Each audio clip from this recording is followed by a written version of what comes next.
What are you going to say when the general manager says, hey, Tua, everything looks good, you look healthy, but 3 lower body injuries at Alabama, it's big boy league now. Mm-hmm. If you can't stay healthy there, you're not going to stay healthy here. What are you going to say when they start pushing you that way? Well, I wasn't bionic then. I'm bionic now. I like it.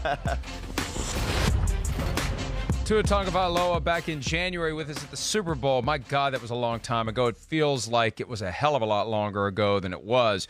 Talking about the concerns about his health. Great kid, great attitude, bad circumstances. He's got a hip problem that people can't personally examine. The team doctors can't look at him. The team doctors who are accountable to the teams that would be burning the draft picks, Chris, they can't give the teams the up or down, go get him or stay away. And that has prompted many to believe that maybe Tua Tagovailoa is destined to plunge out of the top 10. Nick Saban, the head coach in Alabama, who got the most out of Tagovailoa during his college career, told Andrew Beaton of the Wall Street Journal that anybody who passes on Tagovailoa is making a mistake. We failed Drew Brees on the physical, Saban says. That's why he's not Miami's quarterback. And basically anybody who doesn't take Tagovailoa is going to suffer the same fate the Dolphins have over the past 15 years by not having Drew Brees, but instead a revolving door of guys that they have just hoped would become a franchise quarterback. Your thoughts on what Saban had to say? Well, I mean, again, that's like, hashtag, what do you expect him to say a little bit? And I don't think he's like lying, but of course he's going to talk positively about a quarterback who won him a national championship, got him to another national championship. And certainly, this past year, they were one of the best teams in college football once again. As we've seen and we got to witness in person, you referred to it. It's a very charismatic, got a good nature about him. Hey, he's got all those things, as far as what you want as a quarterback, a leader, the ability to talk and communicate and just show charisma. All of that is awesome. And I believe, Nick Saban and what he's saying, but it doesn't change the fact of the matter. The fact of the matter is we're talking about 5 or 6 surgeries? Mike, I know we both heard from people around the NFL that there's a rumor out there that people think he needs another surgery on his ankle. He's not necessarily the biggest human being we've ever seen before, too. And it's not like he's Kyler Murray or Lamar Jackson as far as running around and doing things like that. So, again, hey, Nick Saban, maybe it is Drew Brees. Well, I don't know, but there's a lot more here to be concerned about with Tua than there was with Drew Brees, or it was just the shoulder. And we haven't seen Tua do it in the NFL yet, too, and there's a difference there as well. And here's the big difference between Drew Brees and Tua.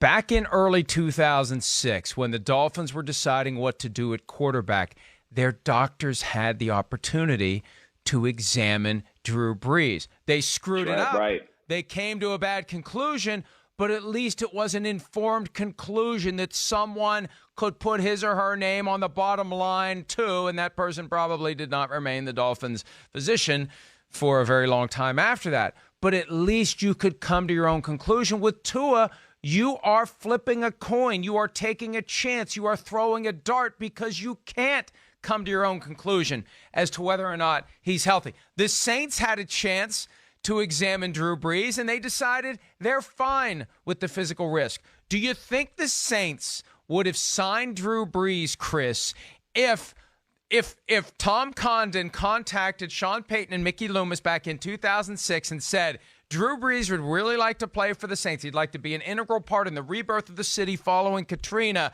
We just have one request. You can't give him a physical before you sign him. What the hell would the Saints have said if that was how it was presented to them? Yes, I'm with you. You're right. They would have gone, well, no, sorry. We're going to have to go down another avenue and find another quarterback because we can't just, throw a dart on the wall and hope, hey, I hope Drew Brees' shoulder is okay.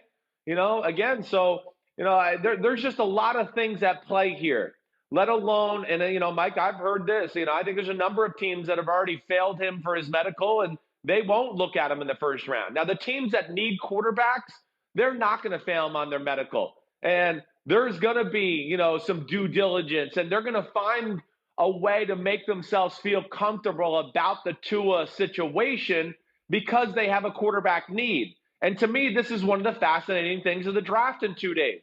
What happens with Tua? When he falls out of the top 10, which I fully expect him to, but once he gets to number 10, business is going to be open for Tua. And who is going to be that owner that just can't help it, is going to be sitting there in the draft room going, look, he's there. All I've heard about is Tua. For 2 years, he's the greatest thing since sliced bread. We got to get him.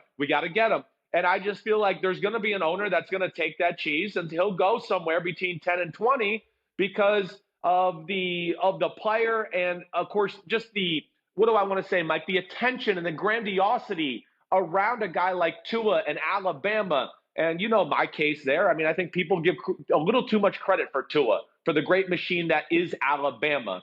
But regardless, I think it's one of the most intriguing things of this draft. And you know what? You gave me a thought there while you were talking about the market opening for Tua at number 10.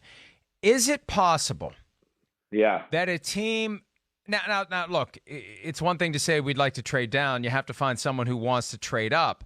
But what if you're a team in the top 10 that would be thinking about Tua if you had a chance to properly evaluate his hip and you're not comfortable rolling the dice with a top 10 pick, but you could slide back? We always think about teams jumping up to get a guy. Right. What about sliding back and getting a guy with a lower pick, a lesser investment, less of a risk, and you pick up something else to balance out that risk by virtue of the trade back? Well, I mean, I think that's real. I mean, the Chargers, right? They're a team that, would they think about doing that? I would say they have a greater need at offensive tackle right now than they do at the quarterback, position. But I hear you there, Mike. Would they trade down with somebody? The Miami Dolphins, of course, with their 3 first-round picks, they'll be able to do whatever they want, trade up, trade down, whatever the hell they want to do. They're going to be able to do that if that's what they wanted to do. But the big thing is, to me, too, that's also fascinating in this draft, Mike, is who is the great commodities that everybody's going to trade up into the top 10 to get? That's where I don't know right now. Yes, the offensive linemen, I think there's going to be a run of them in the top 10. I think we could see those 2 defensive tackles, Kinlaw and Brown, have a little run in the top 10. But that's, to me, another fascinating part of this draft. Who are the people that people want to aggressively trade up and give assets to get? And I'm not sure those people exist in this draft. And that's what's a little different than maybe years past. Or if they do, it's a lot easier this year to keep it quiet. Remember, 3 years ago, we found out – we didn't find out at the time, but we found out after the fact how much the Chiefs and the Saints loved Patrick Mahomes. They managed to keep it quiet. It's easier to keep it quiet when there's no pro day workouts where scouts are gathered around and they're shooting the breeze, and maybe people that you shouldn't be trusting with information have information and they're running their mouths because they're trying to advance a relationship with someone with this other team in the event that they end up getting fired after the draft in the Atlantic spot. These are all real factors that result in information flowing between human beings. With everyone on lockdown, it's easier to keep it quiet. So, Chris, with limited information, what you're going to have is specific teams, owners, GMs, coaches fall in love with a guy, and there's no reason and there's no way that anyone's going to know they've fallen in love with that guy. And I think that's when you potentially see a strike up to get a guy that no one else is really thinking about because that team fell in love with him regardless of what the other 31 teams did or didn't do. I hear that. I hear that. And that's where I think, the kid from Auburn, Derek Brown, the defensive tackle, he could be that guy where people just look at him and go, oh, I think he's a new age Warren Sapp or something like that. We got to get our hands on him. That could be that guy. You're right. There's a very, very real possibility. But, the Tua situation, Isaiah Simmons from Clemson, Mike, the great athlete who plays all these different positions. I finished my mock draft yesterday. I've been dabbling and messing around with it for 4 days prior to that. And Tua and Isaiah Simmons, to me, are like 2 of these jokers in the top 10 where I just go, I don't know where they land, where they go. I'm not sure they go in the top 10. They might fall, and I think they're a big, factor in how this whole thing shakes out. But it's why I cannot wait for the draft tomorrow night. It's going to be fascinating and a lot of fun to watch.